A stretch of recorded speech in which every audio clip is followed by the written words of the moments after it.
Howdy, everybody. Bob Tallman for No Spin Rodeo.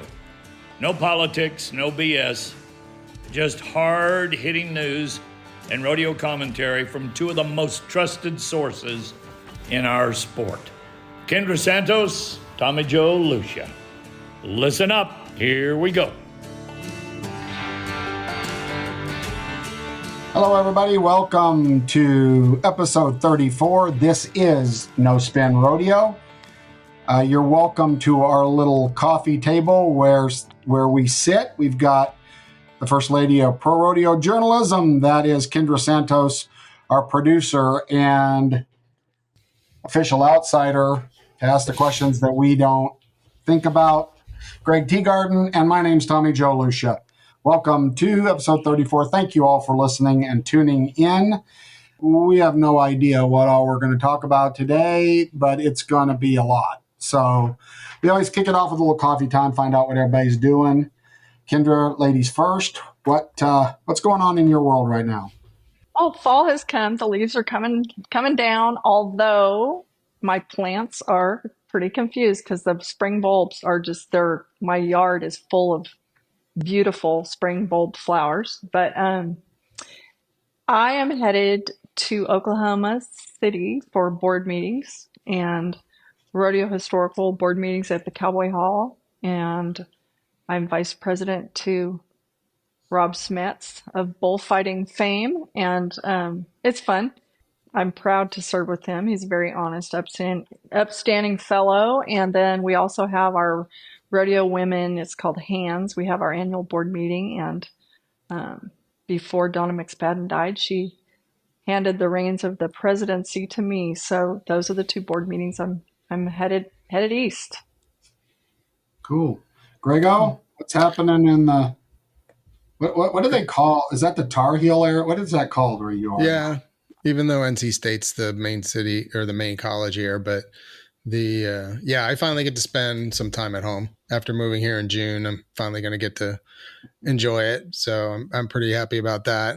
At least for the next couple of weeks before the NFR. So, and the weather's been beautiful. It actually got to 80 today, so got the top off the Jeep, cruising around. We're good. New driver's license for North Carolina yet? No. Okay. No. So technically, I don't live here yet because you're only allowed 60 days to live here before you have to get a license. So now I know this is going to cause Kendra some whelps, but how did you vote? Not who did you vote for? No, not who did you vote for, Stop. Right. How were you able to vote? I was able to vote, which if I waited till the last minute to register to vote, if I had registered to vote when I got here in June and did not have a driver's license, they wouldn't have accepted it. But because it was such, the voter's registration was only a month old, I was able to use my driver's license from Florida. So I had an interesting situation. I live in a tiny town, and I went to the place where I have voted since 1995, our tiny little community hall, and all these wonderful volunteers in there. And for one, it's the first time in my adult life that I have not received a mail-in ballot. I don't know why that happened, but we walk in there and they're telling us one by one that this is no longer your precinct and you need to go to town. And, it was really weird. I mean, that's never happened before. And so I was like, I do not have time to get to town and back. I'm on a deadline. So I was able to fill out some special paperwork and get a provisional ballot, and bottom line, I did get to vote, but it was very strange. So yeah, don't post anything about a provisional ballot because you'll get yourself in a wreck. We're registered in Erath County, the home of many, many famous cowboys, and so we went to Morgan Mill. No, we went to Stephenville this time. We went to Stephenville to the annex, and the voting experience was really great. We got right in. We did walk in with our cell phones first, realized you can't bring your cell phones, had to go back to the car and dump the cell phones, came back in. Then we got back, and then because of social media, we got cued in that potentially our votes weren't counted. So we pulled up a list that we weren't on, ended up calling the voting annex and everything, and found the Erath County list. And Donna Lucia and my votes did count. So tonight, I have a question. So in coffee time, how many are either one of you going to watch tonight to see what happens, or are you just going to wait till the morning and find out? I don't know if I'm going to watch like minute by minute, but I will probably check in at least up until I go to bed tonight. What about you, Kendra? Yeah, I'll probably check in occasionally, but I'm going to be packing, and I have so many things to do before I leave at 3:30 tomorrow morning that I will not be glued to the TV. But I've heard enough on the radio in the car and different things that it sounds like we're probably not going to know tonight. That's what it sounds like. Yeah, well, So, even when they know, the interesting thing will be how this all goes down with everybody, right? And the media, it's interesting, but it is important. So it is. I'm glad you said you're going to check in, because if you told me you were going to be too busy to check in, throw on your socks and your no, hair blades in your basket into who's going to run the country for the next 4 years. no, it's very important for sure. Yeah.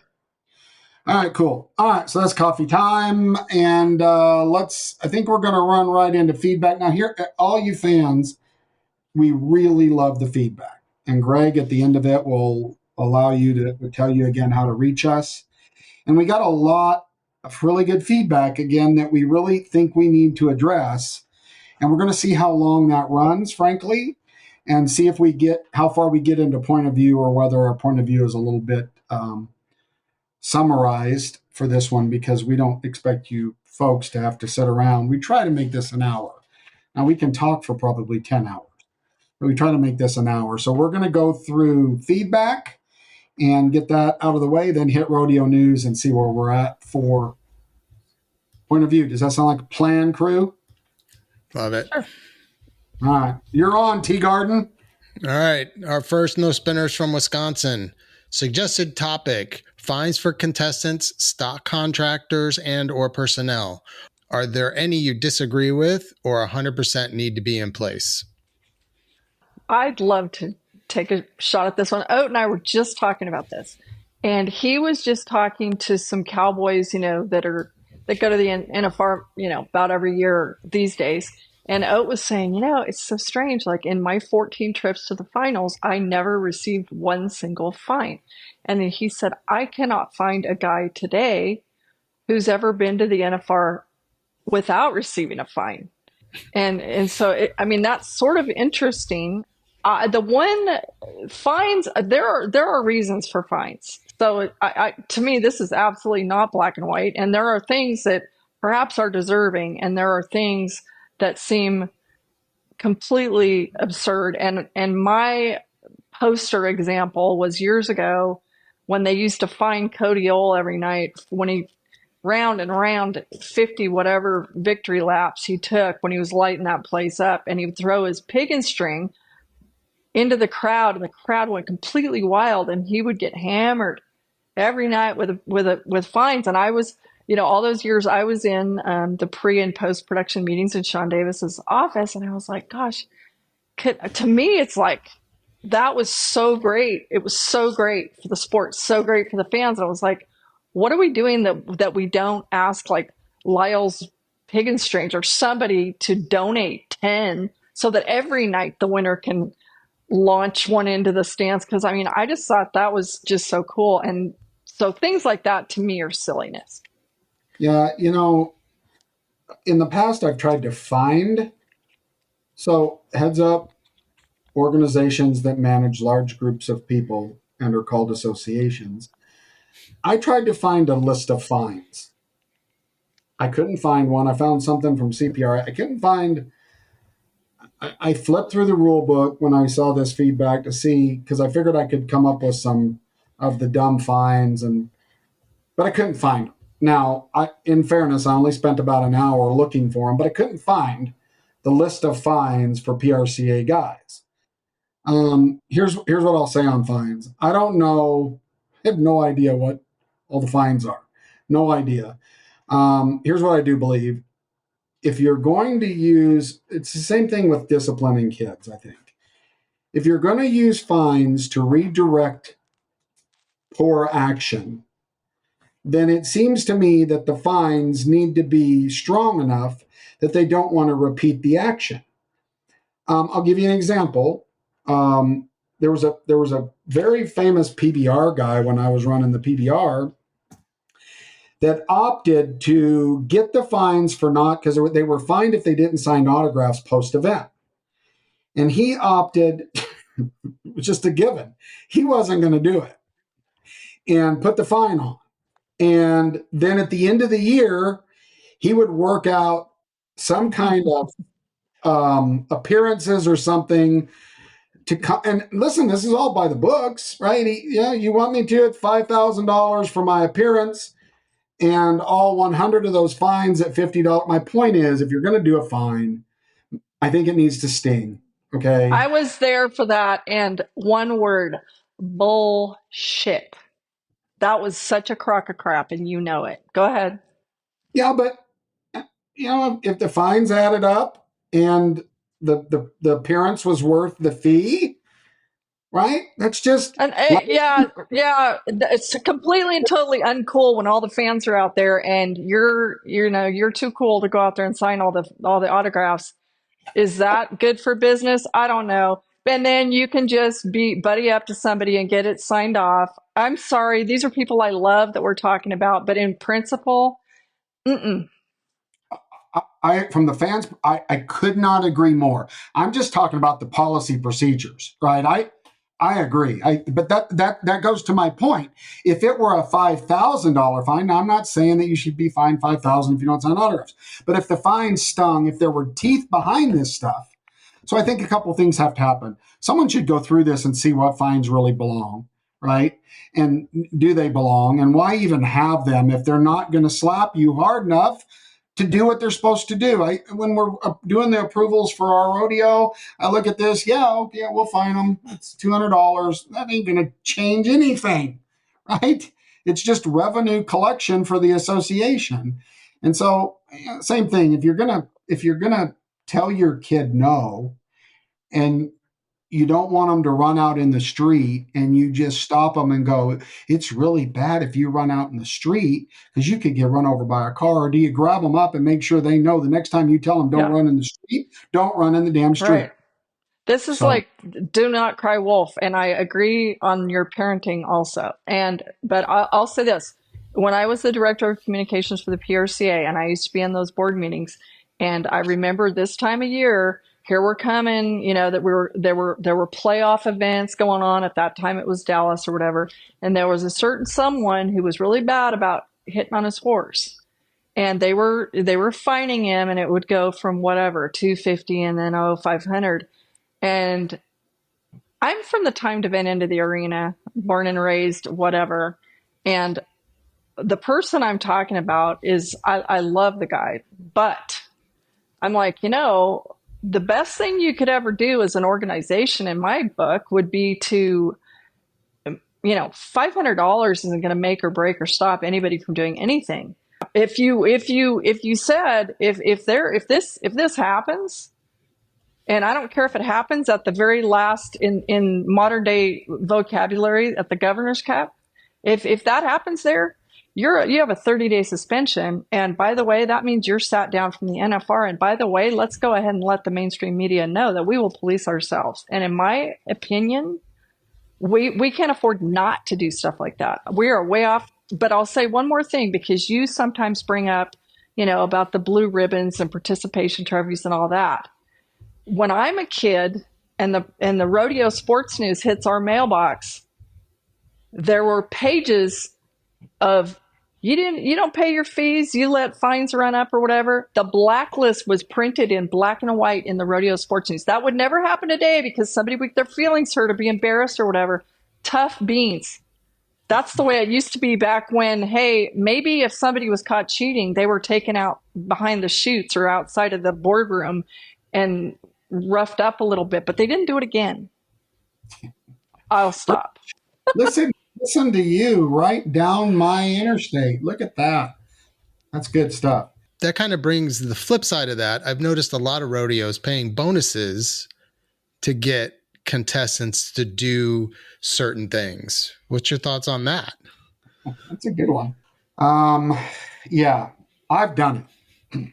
I mean, when you need something done, you figure out how to do it. I've given gift cards to contestants to go greet the fans that, in theory, if I were getting money for sponsors all over my shirts and I were building my own brand as a contestant, I would want to greet the fans. That's the one thing that I'll say for sure about Tough Hedeman is he knew the fans counted. He always knew the fans counted. And he would spend, I've said it before, there were times when we would get into arguments because we needed to take the dirt out of the arena and Tough was still in there signing autographs. And so that's the way he was the last guy out there every single time. And by the way, if during the day when everybody else was napping, there was something going on at the Dodge dealership in downtown Albuquerque, New Mexico, Tough Hedeman was there with people wrapped around the block. I've been there. I've seen it. It was true. And so whatever anybody wants to say, Tough was last man standing. I'd answer your question, Greg. Some of it, you got to kind of do what you got to do. But even then, the bait doesn't always catch the fish. So I don't know. There's not a good solution. Okay. Moving on. We got a note from Colorado. What is the protocol if the first barrel racer of the night slips on the first barrel? Just witnessed this at the Mountain State Circuit Finals. The racer protested, which resulted in the event skipping barrels and going to bull riding.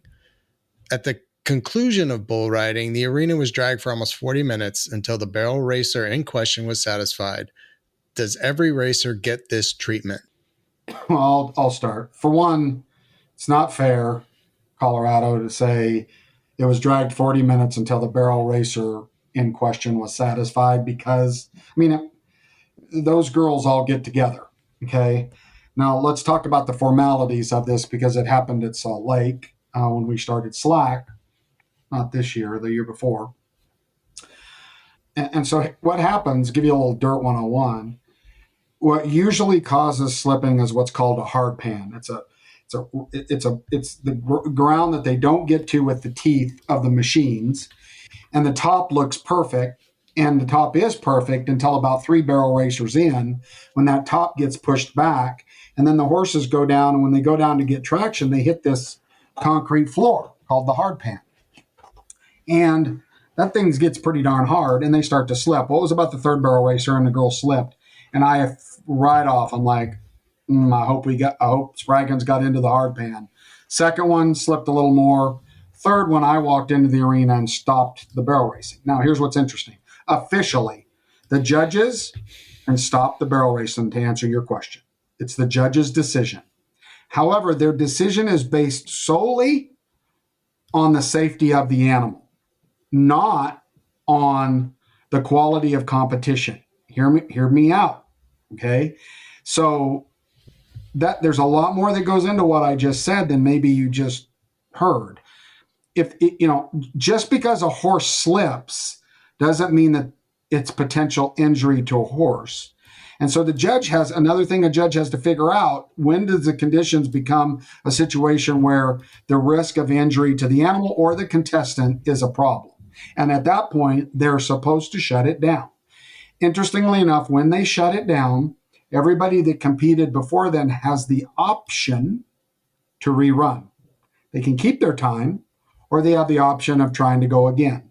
And so in our particular situation, the judges and I had a conversation, and I shut it down because I didn't think it was safe, and they hadn't reached that point, right, where it was safe or unsafe, right? And I just said, let's shut it down, fix the ground, and go on. And that's what we did. And so I hope that answers your question. The judges are ultimately responsible for deciding, but that decision is based on safety of the animal and the rider, not whether or not that girl thought she got a fair shake at it, right? And it goes back to top of the ground, bottom of the ground. They're changing that up in the NFR this year, right? That's almost like the luck of the draw a little bit for the timed event guys, is that where you're running and how that ground's holding up. I've said this to girls before, don't get me on this. I love the barrel racers, and I don't complain as much about timies and barrel racers as other promoters do. But my point is, the really good ones, and I won't say who they are, but Kendra knows what I'm talking about. Greg has seen them. The really good ones know how to adapt to what they're dealing with and still win, usually. Now, sometimes they can't, because they can't overcome the circumstances. But I can't. That's the stuff that makes me love rodeos. When I watch one of these veterans ride in, and you can tell right off that they're checking their horse down, or that they're taking a step to the right or the left when they hit the barrel. And those are the cool things, right? That's the cool stuff. So Yeah, and you know what? Okay, so like say also, you're talking about, an example maybe where it got shut down and then rerun from the top, right at the beginning of a rodeo. But for example, I mean, sometimes say, it's over the 4th of July and everything is just amazing. And then on the third day, there's this gully washer and it's deep mud.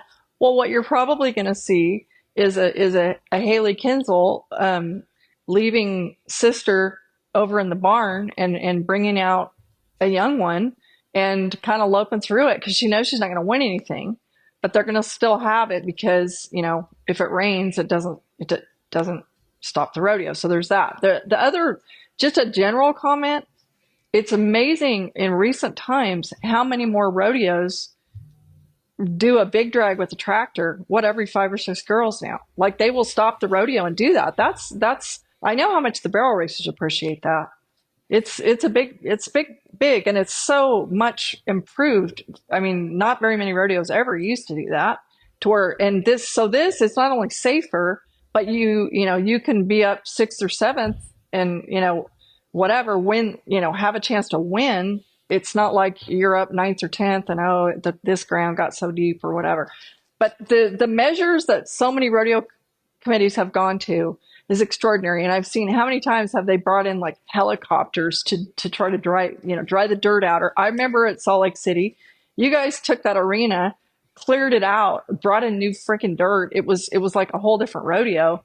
And I mean, how much that was appreciated, how many man hours and gallons of diesel that took. But it was extraordinary because it made it fair and safe.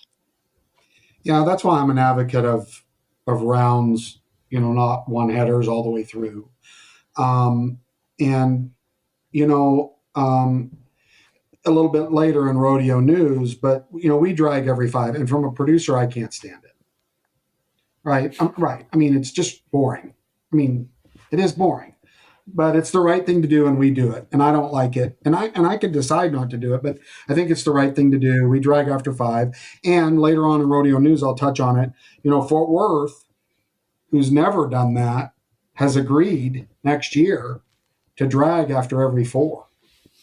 That's big news. So we'll talk about that a little more in rodeo news. So anything else on that? Or are we good? Greg, you got anything on slipping barrels? It was kind of established with the Days of 47 a couple of years ago. And so when this happened, I wasn't really surprised at all the way they handled it. And the horse went down on its belly. So it was a pretty deep.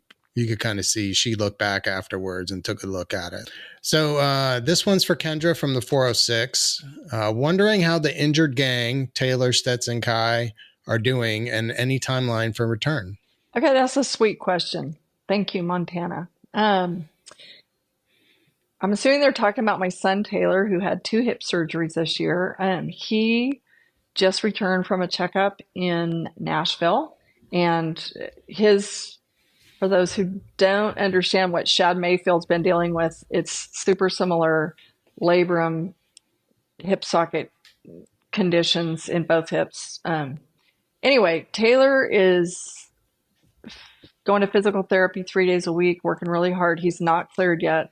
So it's going to be functionally a whole year off for him, but he's strong and not cleared for full contact, but he's on the rise and feeling strong. So thank you for that. Kai Hamilton is back at it, this time in the PBR and this time riding with a helmet, but he has returned.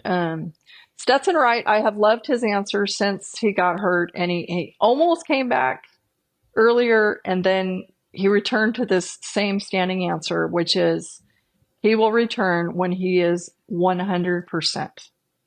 And I think that's the wisest, smartest, coolest answer, because we really did think that we were going to see him in 2024, and then it didn't go that way. And instead of forcing it, he did what certainly is in the interest of his longevity. So they're all doing really well, and I would be shocked if we don't see a lot of Stetson and Kai around at the NFR, and Taylor too. Those guys, we were talking earlier about, paying people or whatever. It's really standard when people have good sponsorships that they make appearances during the year. Even after 2 hip surgeries, Taylor's going to come in, and he's also going to go to the Golden Circuit of Champions, which is a very dear event to his heart, for the kids fighting pediatric cancer. And I mean, you get a lot of perspective where, a season off of rodeo compared to a kid fighting cancer is, not much to complain about. So yes, all of them are doing well. Thank you, Montana, for asking. Okay. The next one's from 801. Hello, No Spin. I thought a lot about the circuit system and how it could be more exciting.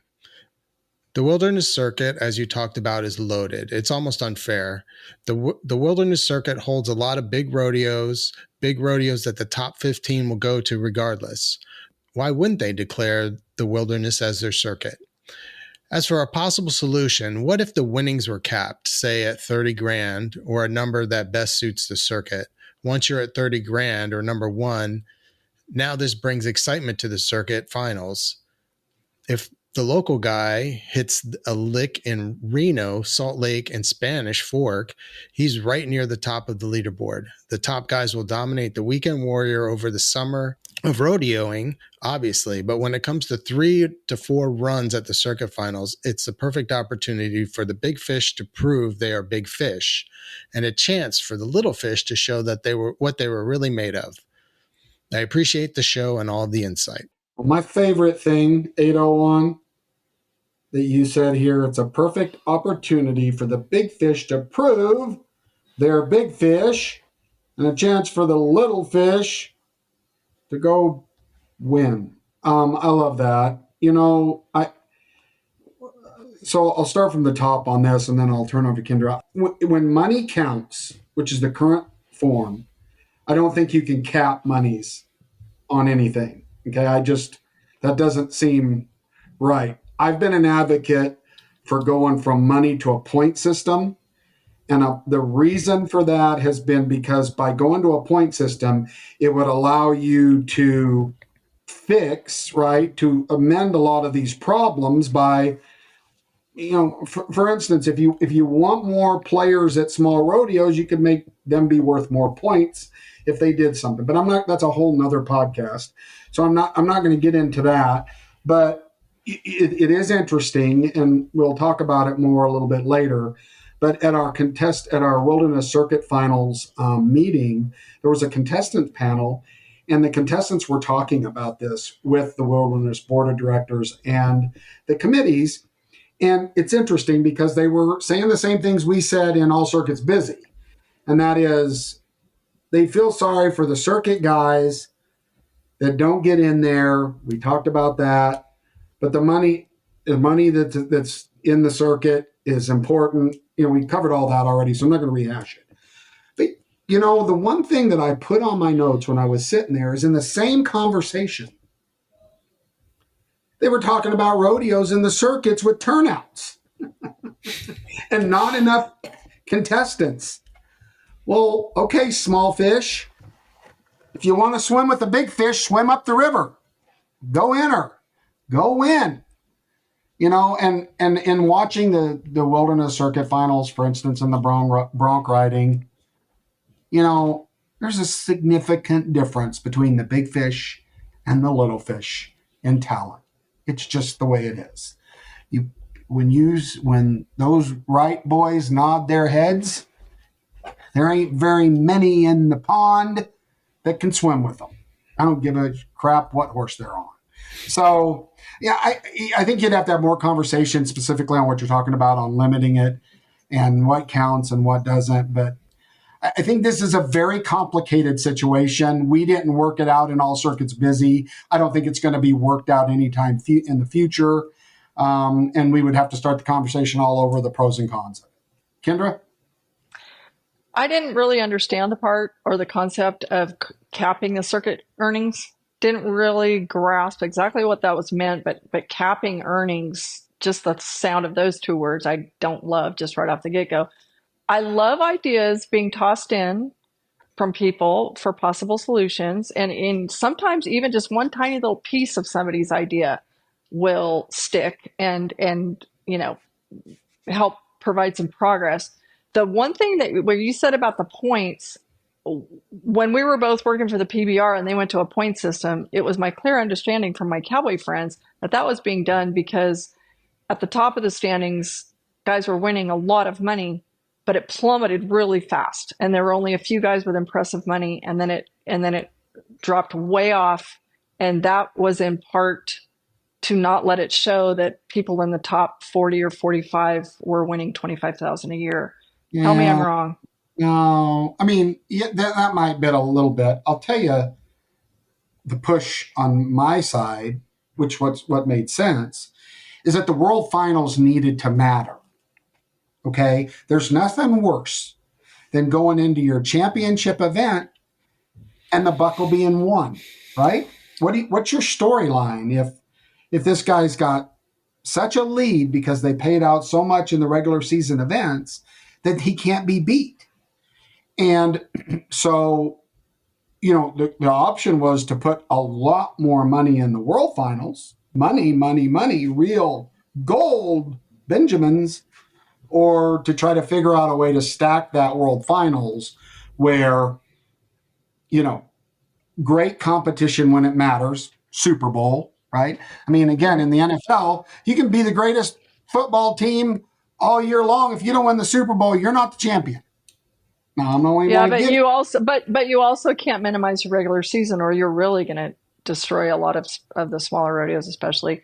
The thing, okay, so on the money though, I feel like a point system does make it easier to somewhat hide the fact. I mean, money's money, so that's profit margins are hard to come by in rodeo. We all know that part of it, but point systems kind of feel like putting lipstick on a pig to me in that part of the conversation for that aspect, because but so what do you also and I'll also say this: the NFR has done a damn fine job of doing exactly what you're saying. This, $11 or $12 million, whatever the actual contestant payoff is at the NFR, no lead is safe going into Vegas. They have put their money where their mouth is to make that finals be very big deal. Everybody, 100% of the Cowboys now know that no lead is safe. And it's the gold buckles will be decided there, but everybody's good with it because we're talking about a ton of money. Well, I know we got to be really honest, and we want all the fans to see what the pig looks like without lipstick. But the pig's a pig. The flip side of that is, guess what? This guy is, and it's really changed in the last few years, but there was a time when this guy, we're really proud of the fact that this guy went to 126 rodeos, put 350,000 miles on his truck, went through 6 horses, and he won $32,000. The same amount that somebody got paid to hit a golf ball 300 yards to one hole. So, do you promote that, Kendra? Right? A spade is a spade is a spade. Let's tell it like it is. Okay, onward. Well, I was going to say that at the circuit final we did this weekend, there was only 3 bareback riders. And apparently it was due to the fact that a lot of the circuit guys didn't make the rodeos. So in the circuit? In the circuit, yeah. Yeah,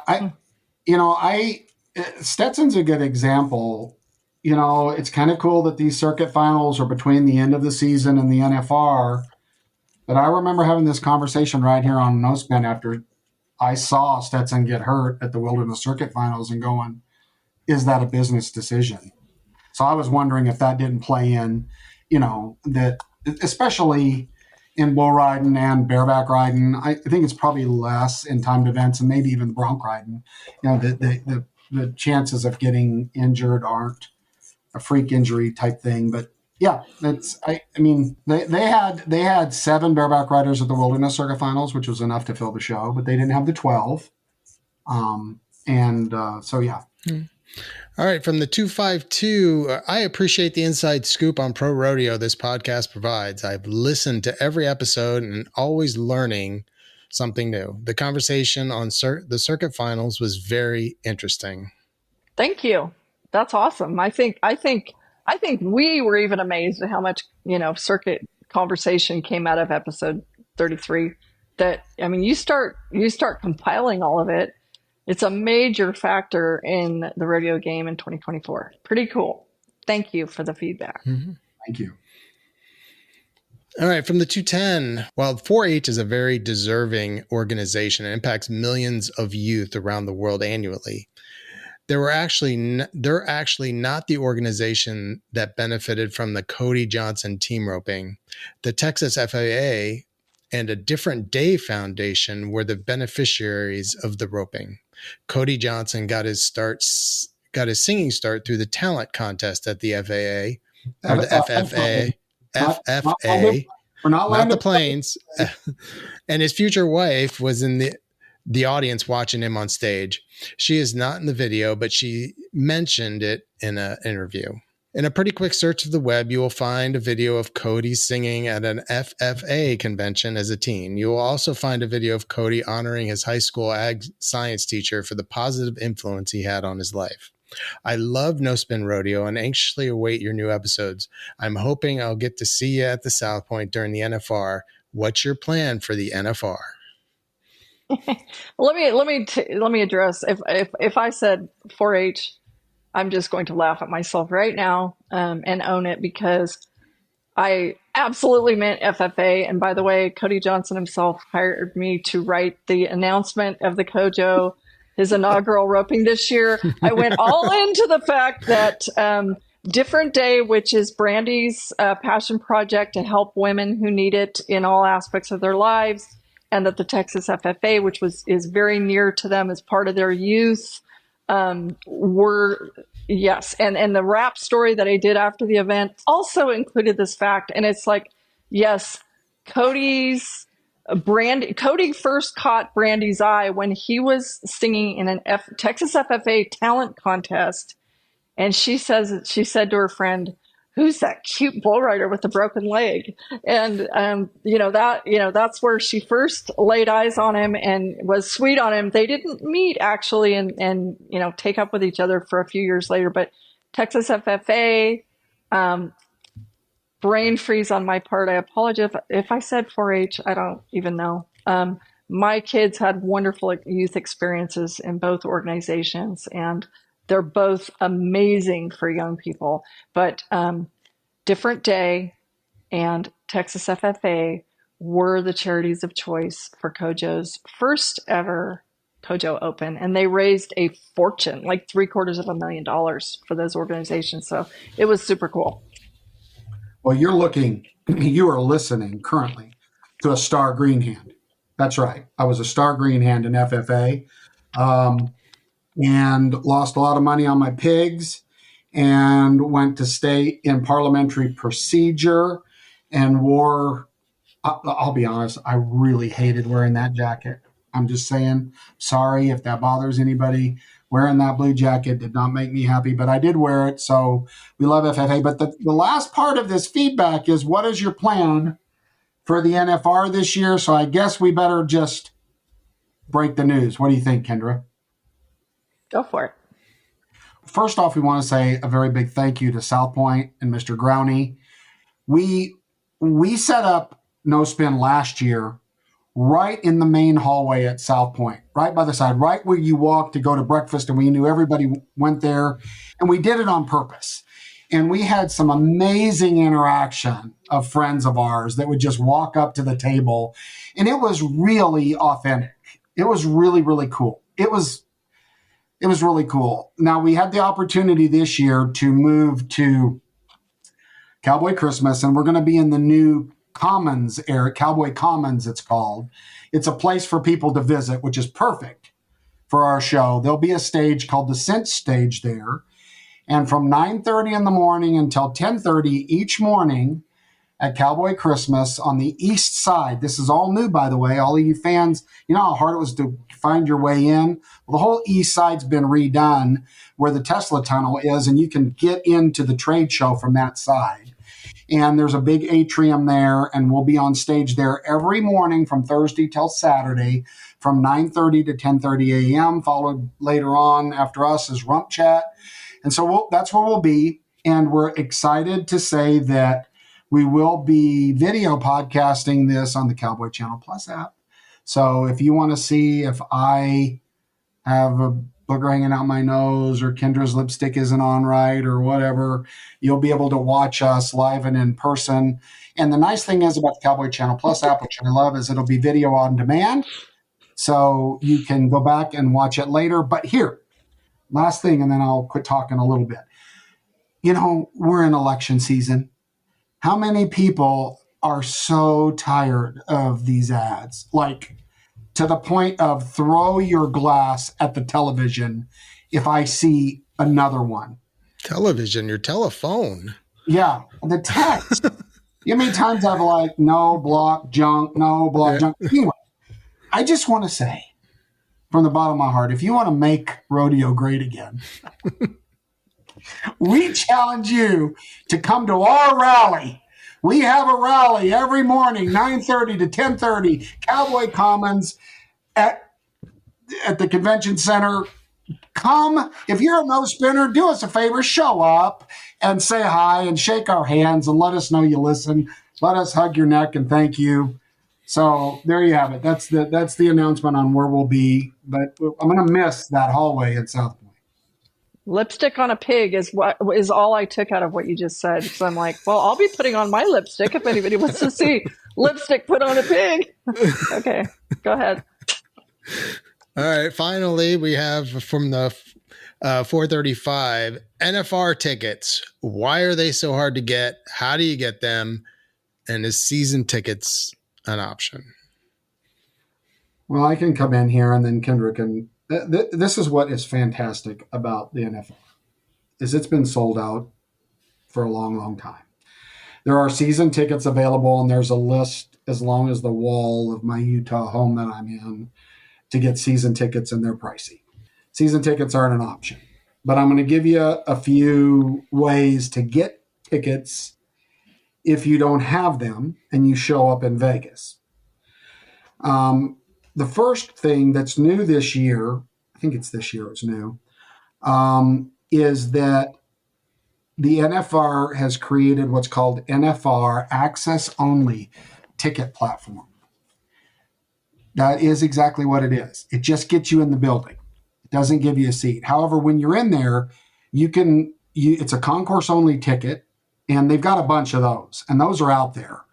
And you can go to the Cowboy Corral in the concourse and watch the rodeo, or you can go to the Cowboy Channel Bar and watch the rodeo, or you can hang out, or you can be one of those people that comes around and looks for someone that didn't show up and sits in their seats and waits for them to come tell you you're in my seat. But you can do that. Also, StubHub is the official provider, like ticket reseller, official. Now, in the rodeo world, there are a bunch of ticket resellers out there, some of which I've known for a long time, cowboys and people that have got their hands on tickets and resold them. There's a bunch of in the family resellers out there, but StubHub, if you go to StubHub, National Finals Rodeo tickets, groupings, and you'll find some tickets for performance. They're not cheap, but you'll find pairs of tickets at StubHub. The last way, which I'm not endorsing, but it is an option because we deal with it in the fan zone every year. there are ticket resellers out there. Their pants are usually hanging down a little lower than the average Wranglers. They kind of got a swagger to them. They'll buy some tickets from you and they'll sell you some tickets. I'll tell you this, in looking at it, because I found it interesting, I don't think they really come off the price of the tickets until about halfway through. That's what I think. They hold their ground. Now, I'll say the first weekend, that's really the case. They really hold their ground. The last Saturday night, closer to the start of the show, they're ready to unload those tickets. So, again, I'm not advocating buying it from these people, but I'm just giving you some options to get tickets. But you know what? Thank goodness that that's sold out and that it's a ticket in demand. And I'm pretty darn sure that that's the reason that the NFR did not go to the big building where there's 20,000 seats and stayed there in the Thomas and Mack, is because that hard to get tickets a good thing in the live event business. Any other suggestions, you two, on how to get tickets? Well, I will say I have known quite a few people who've had some luck at the Cowboy Christmas NFR Ticket Exchange. Um, Tickets do turn up there, and I know it's hard to plan a trip around, you want to have them in your hand right now, but there are a few cautionary tales. Well, one, on the season tickets, those things are passed down generations. Those are left, in people's wills. Harry Vold's family still sits in Harry's seats, so those are really hard to come by. There's nothing like being in that building, but there are watch parties everywhere that I think, people have gone to great lengths to make fun and convenient. Do not be burned by scalpers. Every single year, I know people personally who buy tickets from scalpers and get to the door and get turned away because they were not legitimate. I will say, I haven't returned her call yet, and I need to, but Terry Wheatley, her husband Jim was an NFR team repper. Her son Wade was an NFR team repper. She's the one who started Tough Enough to Wear Pink. She left me a message the other day. She said, "Kendra, please warn people that there are these, pop-up social media things on Facebook, especially for the 2024 NFR, and a number of real deal rodeo people have been burned buying tickets on those this year. They're not real. It's not legit. So be really careful on any social media site. Hackers and just deadbeats have taken over the rodeo world every day. It's like, how many fake accounts does Haley Kinzel and Caleb Schmidt and everybody, like, I get them all the time. I get them for myself. I get them for my kids. It's ridiculous. But these pop-up deals, they're dangerous and smart. Terry Wheatley is a freaking business boss, and she got burned for a lot of money. So look before you leap on those sorts of things. And these people that usually, if you really look at their site, they might have 18 followers, and it'll say, they're from New York, and they've locked their profile or whatever. They're not legitimate. So be very careful. Yeah, we went at Days of 47, we switched to digital tickets because of the fraud. And the backlash of digital tickets for old timers is big. They want tickets in their hand, right? They want that paper ticket. They don't want to have to go to the printer and print it. And I get it. But the fraud is huge.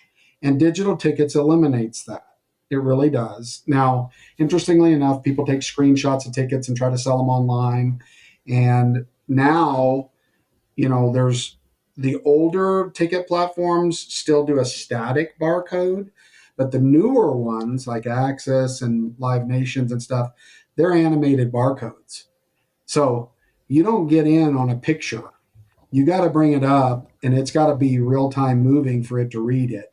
And, even legitimate people that think they have their tickets and they're like, I'll take a picture of it, I'll scan it when they get in, and they can't. So ticketing is a major deal. The nice thing about the digital tickets too is the resale platforms. If you go to Access or whatever it is, Live Nation or StubHub, and you go to their resale, those things are in there they're real. They won't put them on if they're not real tickets in the resale of the StubHubs and the official ticket outlets for these events. So if you see resale tickets on those platforms, not, Ariana Putin's website from Kosovo, but yeah. So good points. Good point. I should have said that, Kendra. Great point. Be careful. You can get taken advantage of. Love that. Love that. All right, that's it for the feedback. And remember, you can text us at 817-668-2395 or email us at nospinfeedback@gmail.com. We're running 51 minutes into this. Kendra, let's hit some rodeo news. Okay, well, I was just going to bring up a couple things that I think are very, kind of big highlights, in this case, a low light. Bull Rider Creek Young, he broke his femur at the Cinch playoffs in Puyallup on September 7th, and he is just doctor's release the NFR, which is, that's tough stuff. But he knows he's not going to be ready, and I really applaud him, knowing he won't be ready, so he would be risking further injury, and also knowing he wouldn't win anything, but really a gracious, classy move to say it now, so that 16th place Dustin Bouquet can be ready and not get that call 2 days before it starts. This was Creek's fourth qualification and will now be Dustin's fourth NFR also. And just so, I guess we're all thinking about Creek. I feel like it's a lonely thing when you're home and, everybody's busy, and it's a lonely place to be because kind of everything is stopped for him right now. So I just would love to say that, we are all thinking about Creek, and but good for him to do what he just did, because we've all seen it's rough when somebody goes knowing that they probably just can't do it, and maybe they attempt to get on in the first round and then they sit out 9 rounds when the 16th place guy is at home. That's unfortunate for everybody. So we're thinking about Creek Young. The 2024 National Finals steer roping just went down in Mulvane, Kansas. Cole Patterson won his 3rd world championship at his 6th NFSR. Cole's the son of 4-time world champ Rocky. Rocky blew out his right ACL in March. So he set out this season. But congratulations to Cole on a 3rd world title. 4-time world champion Scott Snedeker just kind of threw the old Hail Mary. He won the 10th round and he barely edged John Bland and won the average. And that's Sned's 4th average title also. And he won over 82 grand, which is pretty great for the steer roping finals, and is second only to Cole's 85,000. That's a record from 2021. Snedeker also moved up to being this year's reserve world champ. Thank you to the PRCA for another record payoff at the NFSR this year. It was 525,000. 550 is promised for next year, so they'll keep moving it up, which is appreciated. And the PRCA also announced in Mulvane that steer roping will be part of the playoffs in 2025 at a limited series of rodeos. I think they said 15. But that's appreciated. And steer roping, though it's not a standard event, it takes us back to our ranching roots. And, when you need to get one doctored out in the middle of a pasture somewhere, those are handy skills. And so it's old school, but it's cool and it's appreciated. So I'm not going to rehash every circuit finals, but there were a couple things that happened over the weekend that that were highlights for me. And one was Derek Begay and Coulter Todd. They just had a really tricky, awkward, unfortunate situation happen where Derek made it in the 15th spot in the heading for 2024. So he makes the finals. They won the NFR average last year together. They're best friends. And Coulter at the last run of the season, San Bernardino, it didn't go their way. Coulter was 1 out in 16th. So they just won the Turquoise Circuit Finals together, which qualifies them for next summer's NFR Open. Neither one of them is really committed to what they're going to do next year, but that was kind of a nice little happy, consolation situation to what's going on. But talking to both of them last week, those guys are as cool as they seem. They're so they have such perspective, and ranching is their thing, cowboying as Big A put it, but they're great human beings. Anyway, and follow up to our episode 33 conversation on the circuit system. I thought it was interesting. It's interesting follow up that Louisiana's Tristan Martin won the steer wrestling and Texan Riley Webb won the tie down at the Wilderness Circuit Finals over the weekend in Utah. Episode 33, if you haven't listened to it, we tore the circuit system conversation wide open. So listen to that if you're interested for more. But congratulations to everyone on who had circuit success in 2024. And there are some more circuit finals left to go. But for me, those were personal highlights. And I know that you have more to say about the Wilderness Circuit Finals, right? Yeah, I've got a few things. Wilderness Circuit Finals. There's 48 rodeos in the Wilderness Circuit. Salt Lake is one of them, so I'm close to this circuit. And so I thought I would announce the top 300 contestants vote on rodeos of the year in 3 states, Utah, Nevada, and Idaho. And I wrote down the Utah ones. Small rodeo of the year, Eagle Mountain, Utah. Congratulations. Medium rodeo of the year, Pleasant Grove, Utah. Large rodeo of the year, Salt Lake City, which I was really kind of shocked that we got it. I'm very honored and thankful that we got it. Now, there is some conversation about small rodeos, and I think it needs to be addressed.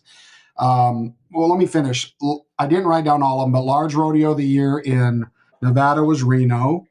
Congratulations, Reno. Large rodeo of the year in Idaho was Caldwell.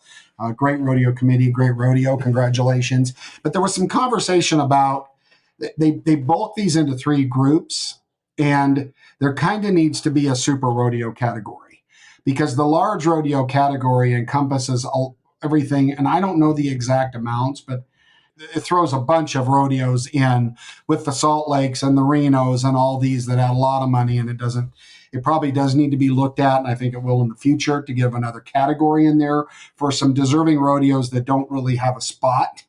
But then we had a circuit meeting, and there were some interesting notes that I thought no spinners would love to hear. And the PRCA during this meeting spit out some facts, which I thought were good.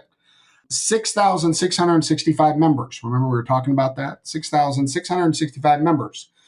Permits the highest in the history of the PRCA permit holders this year. $80 million in prize money in 2024.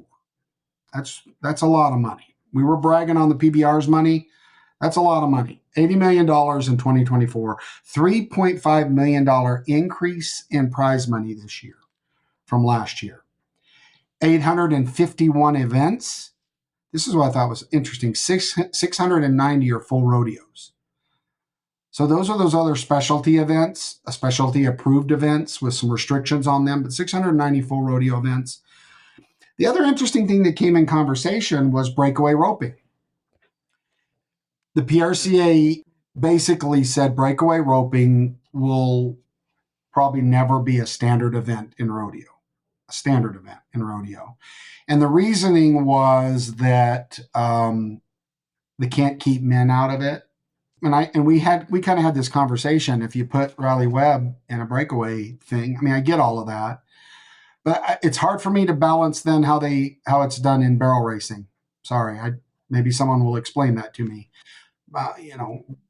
Why would barrel racing? Why would barrel racing not have the same problem of letting men in it? Because we've had stories in the past on No Spin of very, very fantastic barrel racing men that have improved the sport. And so anyway, it was said that it wouldn't be a standard event. Will not. But maybe they're just saying standard in the PRCA. But yeah, I mean the WPRA, and it's called women's barrel racing.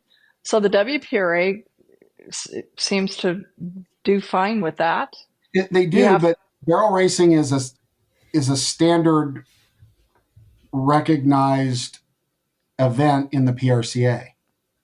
Right. Women's barrel racing, right? Isn't it Isn't it a standard, considered a standard? Maybe it's not. I don't. Maybe I this, don't know any rodeos that don't have barrel racing, but I don't. The idea about the men wanting to enter the breakaway, I don't know why you couldn't just call it women's breakaway roping. So I don't really understand that part.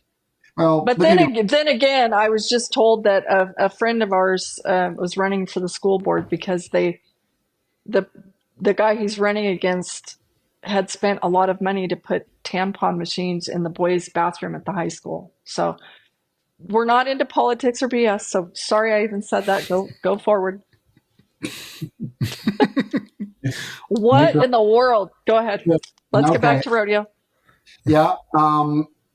So I thought that was interesting. The other interesting tidbits that I thought I would throw out there, because I thought they were really good for more people to hear.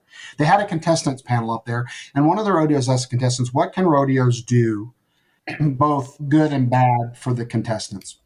And I thought they were great. I pulled out some of them. The one that was funny was, do we have to put up with weekend cowboys with badges?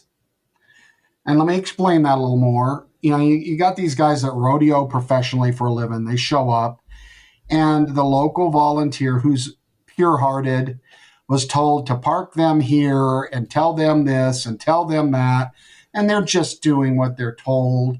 And they tell this guy who knows how much room he needs to turn around his trailer, how to turn around his trailer. So that was one of the things that they said is hard for the guys going down the road. The second thing were really simple things with rodeo committees, and that is put out more trash cans. I agree with that. You know, we're trying to we live in our trucks and trailers, and even when I go down the road in my pickup, I have 15 water bottles, and there's one trash can there and it's overfull. Put out more trash cans. That's a good one.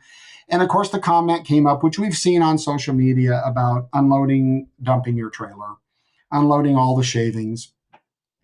And the contestants were really gracious. One of their points that was very valid, and that is these athletes, our animal athletes, are sometimes more than 50% of what we do. And we're not going to make them, it's unhealthy for them to stand in manure and be in those fumes. Granted, understand that. There were some suggestions, which we've done at Salt Lake, where we've had FFA and 4-H go out and clean trailers. And they said, if you have wheelbarrows there, most of us will haul it and tell us. It's all about communication for a lot of these contestants. You need to make it real obvious if there's a dump pile, right? Try to help them make it easier, to make your jobs easier. Now, they admittedly said there are going to be some bad apples in the group that just don't care and are going to clean out their trailer, and we get that and understand that, and was very appreciated. But they said, look, if there's a way that we can do this better, just like we don't haul wheelbarrows. Well, I understand that. Where are you going to put a wheelbarrow? They got to haul hay and everything else. Wheelbarrows being available, most of them will put it in a wheelbarrow, but you got to communicate. So there's the wheelbarrow. Now, where do we put it, right? Where do you want us to put it? So all of these things, it was really good conversation between committees and the contestants, and the contestants were great. They commented about, people entering and not entering. And so I just thought that was hats off to all the contestants that participated, took time out of their day to talk to these committees. Again, it's about communication, talking, and, simple little things like, hey, if you put more trash cans out, we'll use them. Well, yeah. I mean, we got to throw our trash out. So I thought that was great. And a couple other little rodeo news things that I thought I needed to get in. And one of them is that, let me think here, the WPRA, they're a very family group, and they have an award called Lifetime Family Heritage Award. And they've announced the winner of that. It'll be presented on December 5th. But the winner, this year's recipient of the Lifetime Family Heritage Award, is the Flynn family, Lynn, Denny, and their daughter, Ariana. So congratulations. There's a long list of winners of the WPRA's Lifetime Family Heritage Award, and I think that's cool, and congratulations to the Flynn family. And the other one I touched on before, the WPRA worked out a deal with Fort Worth. I think we've been asked this. Fort Worth's working out a deal with the PRCA. I think it's done. It is going to be a PRCA, and it is officially, with the release, a WPRA event. And what I thought was interesting on it was a couple things. Fort Worth will increase the prize money more than $30,000 to $153,000 for their tournament-style rodeo, for the WPRA barrel racing and breakaway roping, both equal money. And the other one that I mentioned earlier, they're going to drag with 2 tractors after every 4 barrel racers. This is big change. If you know the Fort Worth Stock Show and Rodeo, they are cemented in tradition, almost to the point of locking them up, if you know what I'm saying, right? The tradition there is rich. When you're at the Fort Worth Stock Show and Rodeo, we've talked about me being there when I was a little kid. But for them to do this, that's a big thing. Hats off to the WPRA for advocating it for their competitors. Hats off to Fort Worth Stock Show and Rodeo for recognizing the need and being willing to do it. I said it earlier, as a promoter, there's nothing worse than having to shut down and drag a ground. But congratulations. I'm glad they increased the prize money. So that was my rodeo news, things that you did not beat me to today. So I think that's super cool about the Flynns. Like, everybody talks about Denny Flynn and what a bad cat he was and how he gave Donnie Gay a run for his money, back in the day. And that he was, I think he didn't travel nearly as hard. Isn't that the book on Denny Flynn? But he was the world-class, extraordinary bull rider. And then Lynn Manning, NFR barrel racer, and what a great name, Lynn Flynn. But their daughter Ariana, she's out there breakaway rope and barrel racing. She's everywhere, and it is a pretty cool family that they have, and for a heritage award, that's cool. Well, that's cool. Well, so that's it for rodeo news. Now we do have a topic for point of view, and so I want to pitch it out to Kendra and Greg. We can run through this topic pretty quick and hit the highlights and revisit it if you want, or we can table it for the next No Spin. What are you thinking, Kendra? Hadn't really looked at the clock. And our listeners are loyal, so well, let's just at least mention it. You can't say that and then that's like saying, "Oh my God, did you hear?" and then not saying it. So, I mean, we can at least tell them, give people some food for thought. So we were wanting to have a conversation called 6 Sides to Every Rodeo Story, and basically meaning for every single rodeo that we have, there are to be considered the rodeo committee, rodeo contestants, stock contractors, contract personnel, sponsors, and fans.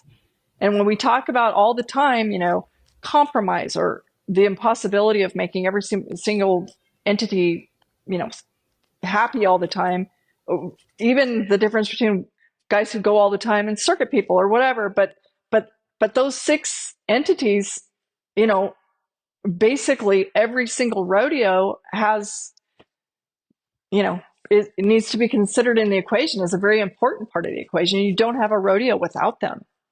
So, I mean, that's just something interesting conversation. Well, I think it's very interesting, and you did a fantastic job pulling those out alone and highlighting them is something to consider, No Spin listeners, right? Let's repeat what I think, and I would agree with Kendra, are the spokes of the rodeo wheel. The rodeo committees, the athletes or contestants, the stock contractors, and the stock, right? Meaning both. The contract personnel, the sponsors, and last but certainly not least, in my opinion, are the fans. So, Kendra, if you want, I'm just going to go through and tell you a couple points on each of the 6. Then we'll let you wrap it up, and we'll call it a day. And we may need to revisit this. How does that sound? Probably. And I mean, the thing, okay, so maybe better yet, if you're going to hit on something on all 6 and you're well equipped to do that, especially in the family you come from, probably better me to just whip through a few ideas from the contestants' point of view, and then you hit on all 6. That's totally appropriate, a better order. You be the cleanup guy. You go for it. Okay. So like if you're a contestant and you're contemplating entering a rodeo, How much money is added? Will I official it or will I not? Am I just doing it for money? Do I need to get a green horse out there? Or is it a rodeo I need to count? I want to count toward my official rodeo count. Is there a run of rodeos that would make sense with this rodeo in it to where, logistically? Um, does the setup suit my horse if I'm a timed eventer? How's it gone there for me before? Every guy has places it's like, it seems like he cannot win, or else maybe he feels like he cannot lose. He always does well there. Everybody I've ever known has rodeos like this. Um, Odds of winning, including factoring in, okay, who's the stock contractor? How hard does that person work to try to make it fair for all the contestants? What are the odds of on the time event cattle? Is it where every single year every check's 1 on 3 steers, the same 3 steers, because they run them 4 to 5 times, whatever. This is all things that contestants factor in. So now we're trying to just hit high notes and roll here. So you go. I think you hit everything.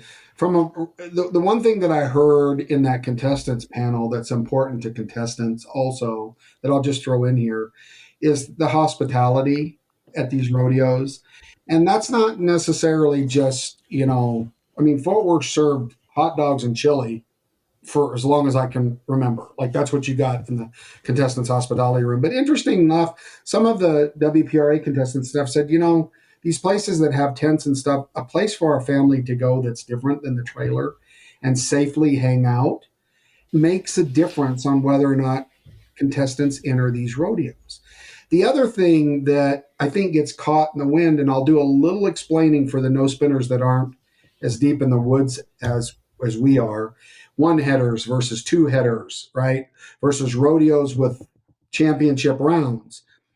A 1 header, everybody competes on 1 animal for all the performances, and the best one wins. That makes it really flexible for contestants to come in and out. But the drawback to that is they got one shot with their draw to win. They don't have any more opportunities to win money. It's more flexible. More of a drawing contest, as they say. More of a drawing contest. And so 2 headers, these contestants look at 2 headers. 2 headers are important to them. Do they have to come back for a short go? Like in Salt Lake last year, you had to come to Salt Lake 3 times, technically, right? Slack, preliminary rounds, and finals. We've dropped that down to 2 this year. So how many times do they have to come in? So those are things, a 2-header for non-official rodeo people, for Billy 3 strings, pig and strings. You get 2 shots with 2 rounds that pay money in each one of those rounds. So you can place first and win a little money on your second attempt.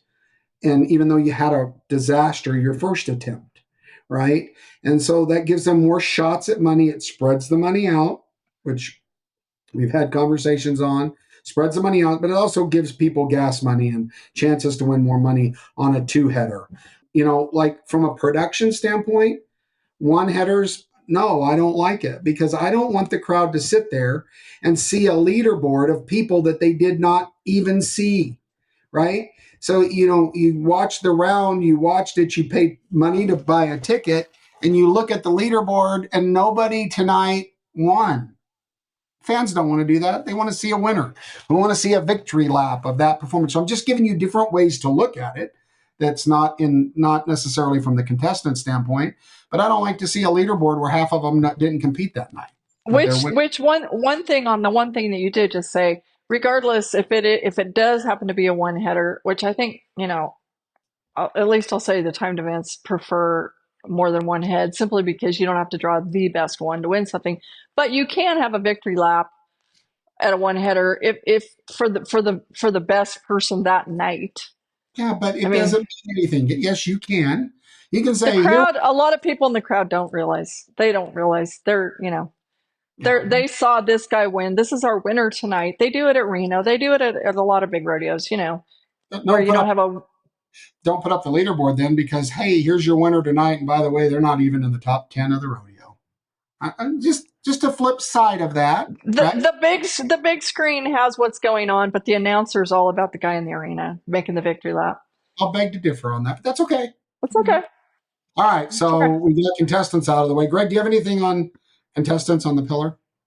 No, I mean, it's interesting listening to Kendra talk about how they look at rodeos. I've never really kind of thought of it that way. So thank you. Next spoke, Kendra, you lead it. Well, rodeo committees, you that's most of these are in your wheelhouse.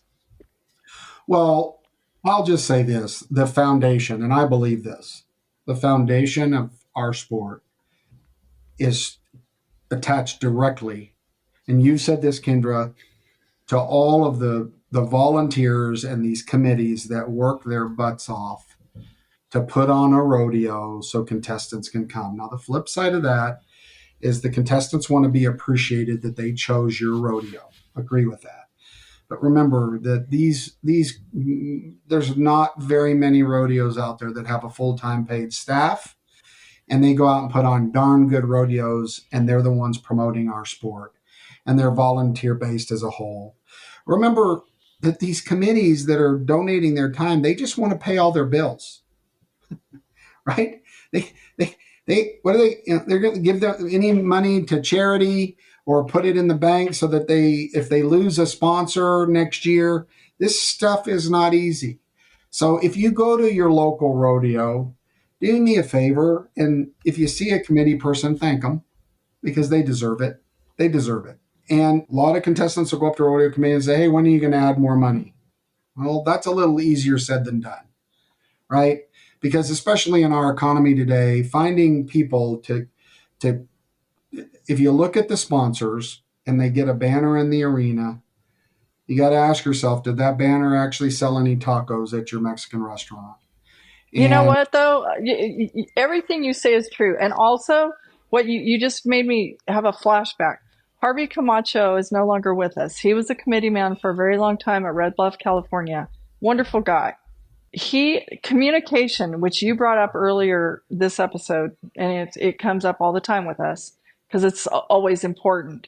Back in the day, there were more ranch type people on rodeo committees, and in this day and age, a lot of those people have died off, and town has grown, out into the country, and things are a little bit different. So sometimes they just don't really know, and if you can bridge the gap with the communication. Harvey Camacho called me a number of years ago now from Red Bluff during Slack, and he goes, Kendra, this committee, I'm telling you, they would add equal money in the team roping. If you can can you call two guys that are here at Slack that are well spoken and would be intelligent and nice to talk to our committee with me? I'm telling you, this committee would do it. Well, for whatever reason, it was like I looked like who was there that day, whatever. And I sent Walt Woodard and David Key were willing to go talk to the committee, and they sat down for 20 or 30 minutes, and by golly, the next year they had equal money in the team roping. And I'm just saying, like, they weren't doing it because it hadn't reached them that there was like a problem or whatever. And so agreed. And I will also say, though, on the gate guy that you brought up before, committees have a nice person working the gate. That's not that fun of a job. But when a guy is going back and forth to the Cowboy parking lot and you ask the same guy, every single time he goes to warm his horse up and rides back through for his PRCA card on about the ninth time, it's possible that he might, he's probably a really nice guy and he's probably really tired and maybe he just drove all night, but you don't have to ask him for his card on the ninth pass through. You kind of do. I understand the rationale of what you're saying, but let's talk about the other side. This podcast is going to be 6 hours long. The thing is, if I tell a gate guard, here's who gets in and gets out, and that gate guard starts deciding whether or not he should look at the credential or not, that's a problem. That's an insurance problem. That's a liability problem. You don't recognize somebody on the eighth pass through when you said, hi, buddy, how are you? And I just got here from... You either have policy and rules or you don't. But when you start to color in gray, you start to open up opportunities for bad things. So I say to people, and I've been frustrated. I've been the guy that's trying to get in, and I run the event. I'm the boss. And they're like, sir, where's your credential? And I have to bite my lip and go, you're doing your job. Let me find it and show you. So let's not go there. It's another podcast, but they're doing their jobs, Kendra. And these people aren't, the volunteers aren't even getting paid, and they're trying to do what's right. And really, everybody's heart's probably in the right spot. And let me tell you something. Have you ever been at a back gate for 8 hours, you personally? Yes, sir. Actually, my youth was spent at the back gate taking head ropes off and letting people out of the gate at Oakdale, California. Yes, sir. What about the parking gate, the back parking gate? Oh, no, I didn't work the parking People come gate. in and they just drove overnight. Understood. They're very tired. They're very angry. They want to get done. And that back gate guard's like, can I have your name? Because I have a list here. Are you a contestant? Well, I understand from the contestant's point of view, they look back and go, no, the 66-foot trailer I got on the back with 45 horses in it. No, I'm trying to sneak in. I get that point of view. The flip side of that is that gate guard just needs to make sure that the parking that they have assigned gets to the people that deserve it. So it's not as easy. It's like the circuit system. It's not as simple as, oh, come on, just let me in. All right. Keep going. We better roll on. Stock contractors, what you got? And keep it quick because we need to get out of here. Yeah, I don't have a whole lot. I have a different perspective on stock contractors. Now, let me start this with the animals, including the timed event animals and the rough stock, are just as important part of rodeo as the athletes. I don't care what anybody says, the humans. They are just as important. I don't think anybody argues that. The money that the stock contractors put into their animals, which is why at Salt Lake we make an effort to do bonuses and pay. Now, there's been a change in the stock contractors' role at the smaller rodeos. They're really running it, the production. It's kind of lapped into their lap of the production, and all they really care about is how fast they do the rodeo. And if their stuff bucks, because they're stock contractors, and I get that. So they're very important. They probably need to be compensated. I'm glad they're still making it. There's still people that want to get in the business. There's stock contractors that are legends with legendary bloodlines of stock, and now there's stock contractors that are just rich guys that bought a card and are throwing a lot of money into it. You can get angry about that, or you can take the money. But there are guys with a lot of money that come in, buy it. They're now walking around as a stock contractor. So that's a whole nother podcast. Say what you want about stock contractors, Kendra. It's all right. I just the one thing, super brief, is that there's sometimes the basic three-way between committee, stock contractors, and contestants is not fully, the circle doesn't fully connect. But let's keep moving. Everybody deserves a voice at this table, but don't just take one person's word for it without checking with other people that are involved in this equation. Let's go to stock contract personnel. Yeah, I think they're the most underappreciated part of rodeo. Maybe more underappreciated than the volunteers. Let me tell you something. Contract personnel don't turn out. They show up at your rodeo and they entertain the fans. And they also know what they're going to be paid and have a hotel room provided for them if they want one and don't stay in a trailer. They know what they're going to get paid when they show up too. Just full disclosure. Go ahead. They're great. My friends, go ahead. This is true, but they're going to be there and you're going to get to watch them when you buy the ticket. I think that other than San Angelo, there's a couple places in this country that are so pure that the overall fans only care about the competition. But generally speaking, the entertainment value from everybody from 92 to 2 years old has to do with the contract personnel.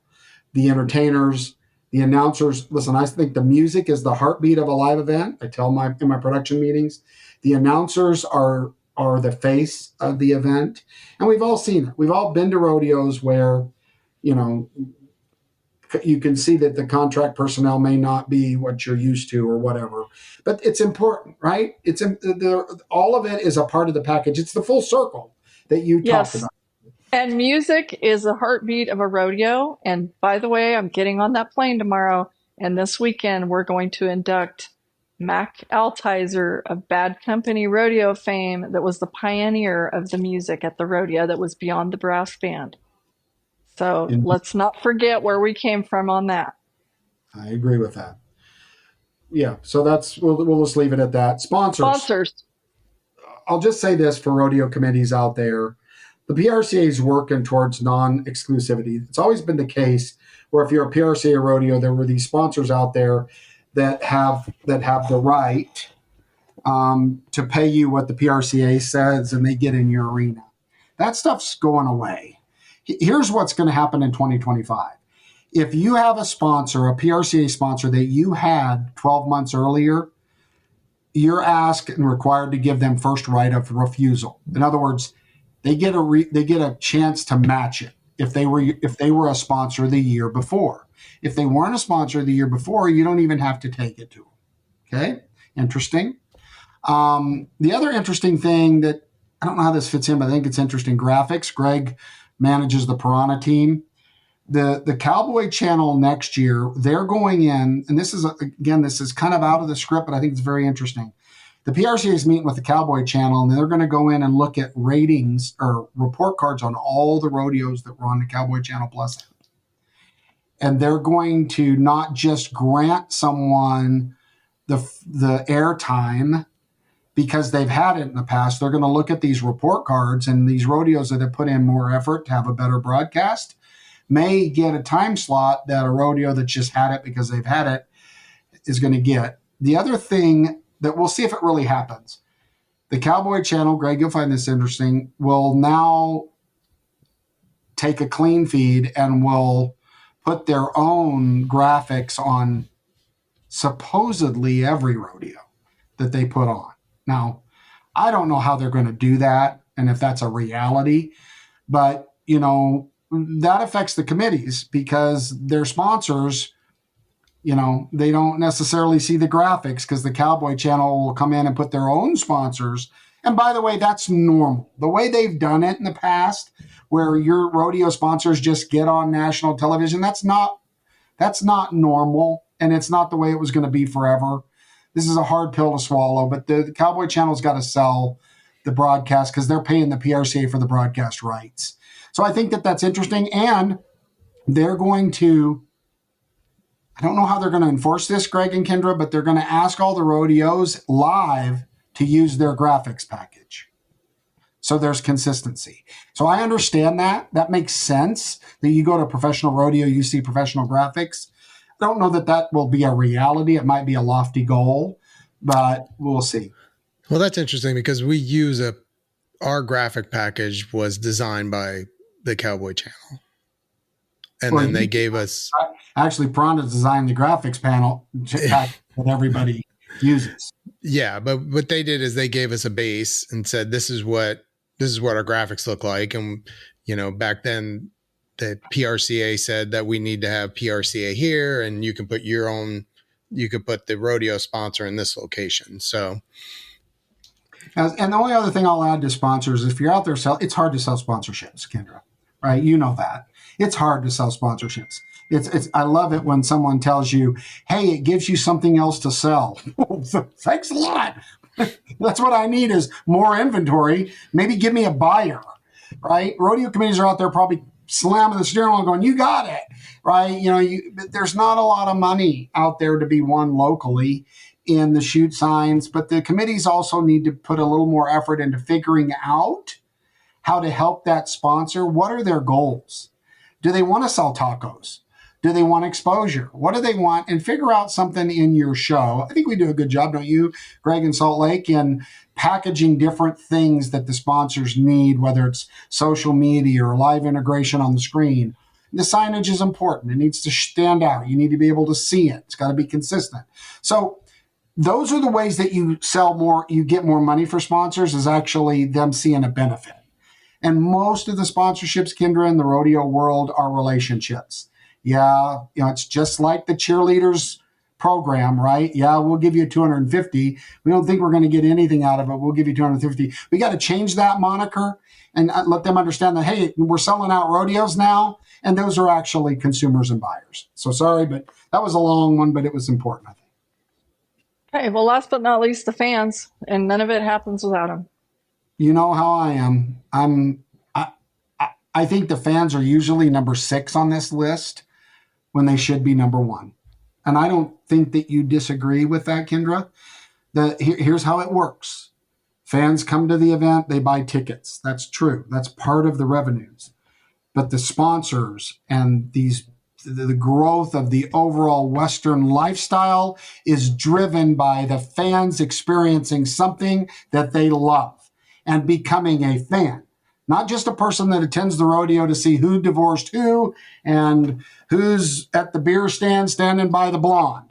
It's the people that become fans, listen to No Spin Rodeo, get engaged. I talk about IndyCar. We went in IndyCar. I didn't even know which way IndyCars went. I didn't even know what IndyCar was. I didn't know anything about racing. And 3 years later, I was actually a fan. I was watching races because I understood what these athletes did to win. It's the same thing in rodeo. We need to create true fans. And the PRCA is reaching out to the rodeo committees and saying, we don't care what size you are. We want your local content. We want to promote you. That's cool, Kendra. We want your stories, and we promise, Paul Woody, we promise we will put them on the PRCA platforms and we will tell those stories to the world, because you and I, Kendra, know that the secret sauce of rodeo is the conversations behind the timed event shoots and behind the buck and shoots and the family aspect. And that's how we create fans. They should be number one priority in rodeo.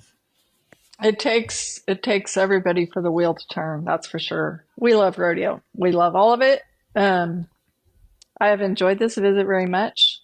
And on the hospitality deal, a special hug and kiss on the cheek for every single person who sees Taylor Santos on their sheet and has a gluten-free option, because that poor kid would like to starve to death out there on the road.